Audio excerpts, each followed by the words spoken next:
Hey, what's going on, guys? This is Mist and welcome to my Infernoble deck profile. So before I start, friendly reminder to like and subscribe because it motivates me a lot to keep making videos like these. And yeah, so as you can see, I'm playing quite a few hand traps, but this is 60 cards, so it does make sense. You're not going to be breaking on too many hand traps and not enough like engine cards too often. Basically, you just want to play 60 because you want to drown the bricks like Colt Wing. Desbot 1 is like Attack at Tomborg. TG Striker is like really bad to draw, so I guess that is a brick. And I guess the bad equipped spells. I mean, Living Fossil is like a pretty good one. Technically, I should probably be playing 1 to 3. It depends because I'm only playing one Ogier, which is like the Foolish Burial monster. It's like a bad Armageddon Knight in a way. But yeah, so as you can see, 3 Nibiru. I'm playing 2 Phoenix Gearfried. I really like this card a lot.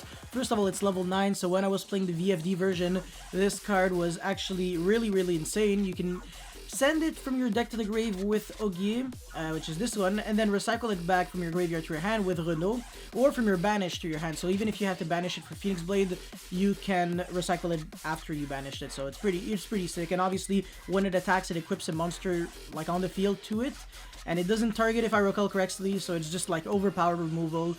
This card's actually insane and negates monster effects, so it allows you to play through Nibiru. Not bad, not bad. And then I play 3 Red Layer. It's actually insane. It's a level 5, so when you go Tatsunoko and Sync, you actually Synchro Summon from your hand using, you know, Tatsunoko and Red Layer, so it makes Boral Savage. And of course, it is like a Photon Thrasher, but it's better than a Photon Thrasher because it also recycles back a Red Layer from your graveyard if you can summon one. So in the late game, it's a bit better.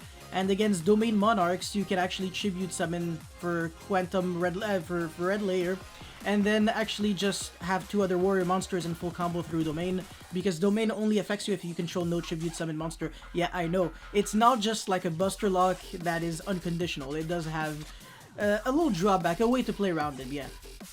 When Colt Wing's bad brick, but if you actually saw my combos, you would know that even if you draw Colt Wing, it's actually not the end of the world. Not only because you can Plex Predator Zombie, but also because you can summon some other monsters like Vylon Sphere. And yeah, you can do some nice things even without using the effect to tribute 2 monsters. In that combo, I actually used the first effect of Uradon, which is tribute 1 to destroy 1 card on the field, because I was destroying my own Smoke Grenade, which is absolutely fantastic, so... yeah, 1 Ogier, Foolish Burial, 3 Olivier. It's actually not as good as Renault, but it's still decent. The Equip effect, though, I want to say is probably like the better one. This actually protects you from card effects, and this protects you from being targeted by card effects. So, also, if you have it in your hand, you can send, I believe, 1 Equip spell or fire monster from your hand or face of field to the graveyard to special summon it. And it's a level 4 tuner, so yeah, it's pretty good, honestly. And then, yeah, 3 Neospace Connector, of course, 3 Dolphin, and then 2 Blue Mountain Butter Spy. It's like a Kage Tokage-esque card. It doesn't take up your...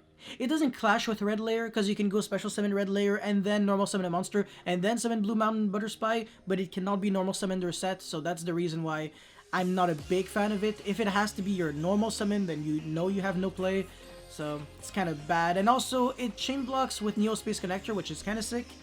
But at the same time, you know, 2 cards in a 60-card deck. Yeah, sure, they're 4 ofs. I mean, Connector is a 4 of, Blue Mountain Butter Spy is a 3 of, because 2 plus 1 equals 3. So yeah, of course I'm playing 3 Dolphin, because, like, actually drawing this card is really good. And if you only play 1, then Connector becomes, like, less good, so, you know. I just think it makes a lot of sense. It summons from your hand or deck, but still, like, you don't want to summon your Dolphins from your freaking hand. You're gonna have less cards in your hand, it's gonna be bait. So, yeah. 3 Ash, 1 TG Striker. You could play Genba. To be fair, you should probably play Genba, because it's a Fire Warrior. And TG Strike, the only difference is that Genba, it allows your Renault, sorry, it's Renault is here, to actually special summon itself. Because, you know, you control a Fire Warrior. And also, Genba is a vanilla, whereas TG Striker, it's actually like a Cyber Dragon monster. So, well, a Cyber Dragon-esque card, not a Cyber Dragon. You can't contact fuse with freaking TG. No, don't even try to think about it. But TG Striker, I guess, is that kind of card that if you draw, like as a Garnet, it at least kind of does something, whereas Genba actually just doesn't do jack shit. So, you know, that's, I guess, the reason. So, yeah. Plex Predator Zombie, I love this card so much. It's really good. And Desbot 1, you know, why not? I mean, whatever. If you don't need Desbot 1 for your combo, and you draw Colt Wing, you summon Plex Predator Zombie instead, and you still do like a huge part of the combo, so it's really not the end of the world. Yeah, 3 Renault, of course. It's, I mean, by far the best one. It's the best Infernoble monster by far. Well, technically, Astolfo is also, like, insane, but the the issue is that it's so incredibly good that it is like a double hard once per duel effect. Hard once per duel. Yeah. When's the first time you ever saw a once per duel effect in your life?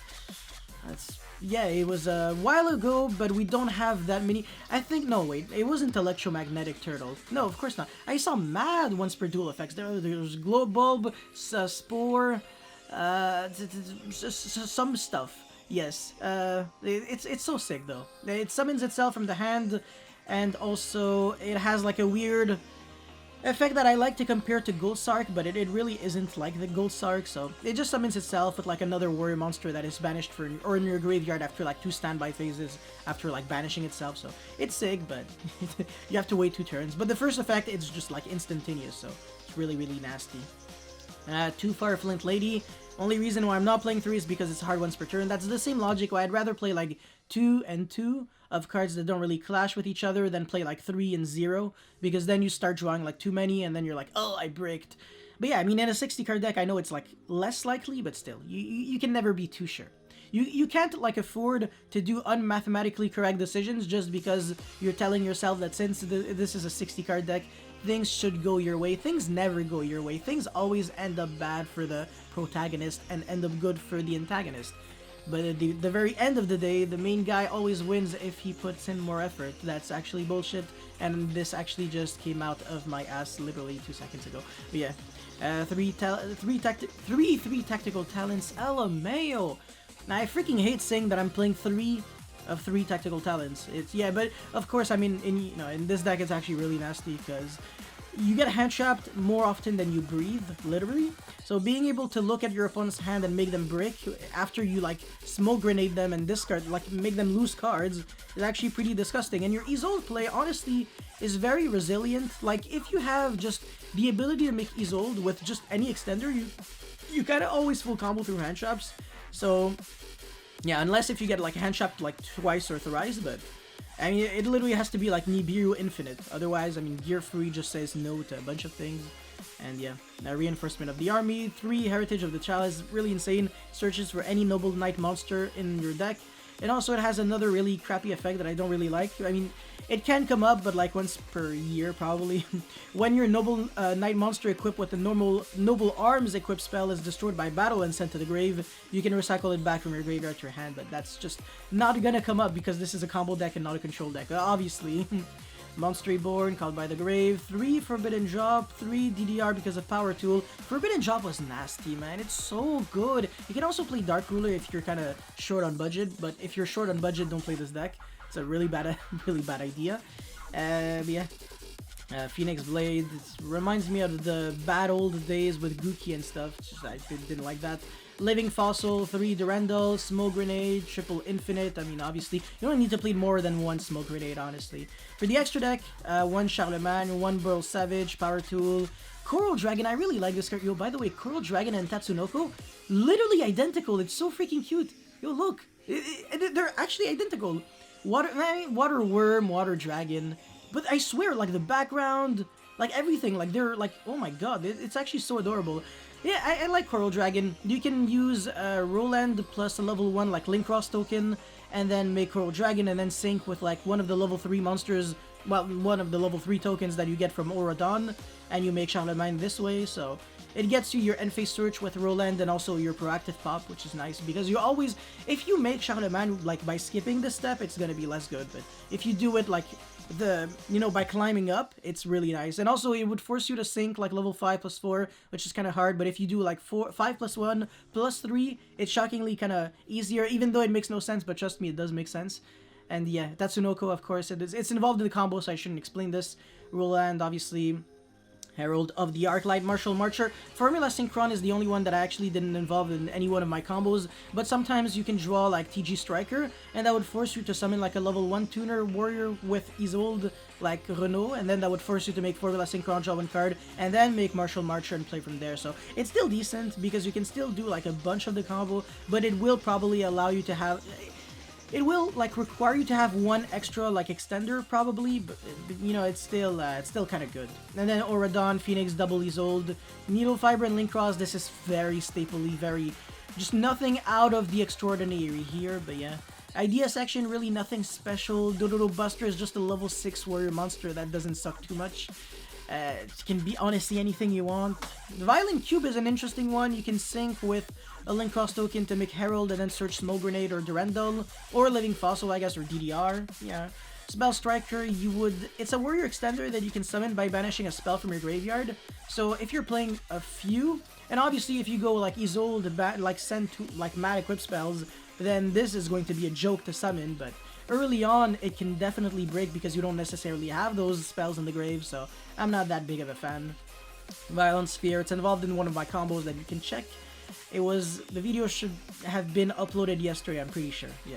Trishula Fusion because of VFD, also another thing that I showed. Raijin with Instant Fusion, but you know, it's unsearchable one of in a 60 card deck that takes an extra deck space, no thank you. Dark Ruler can definitely be here instead of Forbidden Chop, Cosmic Cyclone, I mean whatever. And alright, this card's also interesting, Noble Arms Arfuture. It's kind of like a double Night Beam / MST, not really. It's nice, it's the fact that it's like an equip spell that actually kind of does something, because back then people were just playing equip spells because you had to, because of Isolde, but now just a bunch of equip spells aren't that bad anyways. Like Durandal is shockingly very good, it's a good equip spell. Like you want to see it because it's good. Smoke Grenade, you don't mind it that much, I mean it's not the end of the world. Sorry, I was looking for it.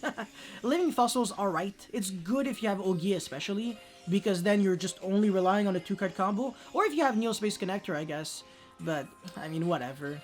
And then, yeah, I mean, the card gets banished and you can't really use its effect. DDR is good, the monster doesn't get its effect negated, you can revive back Dolphin from your banished, and then loop your opponent for another card. But yeah, that's basically all I had to say for this Infernoble deck profile. If you guys have any comments or feedback, let me know in the comment section below. Don't forget to like and subscribe, because it motivates me a lot to keep making videos like these. Thank you for watching, I'll see you next time, peace.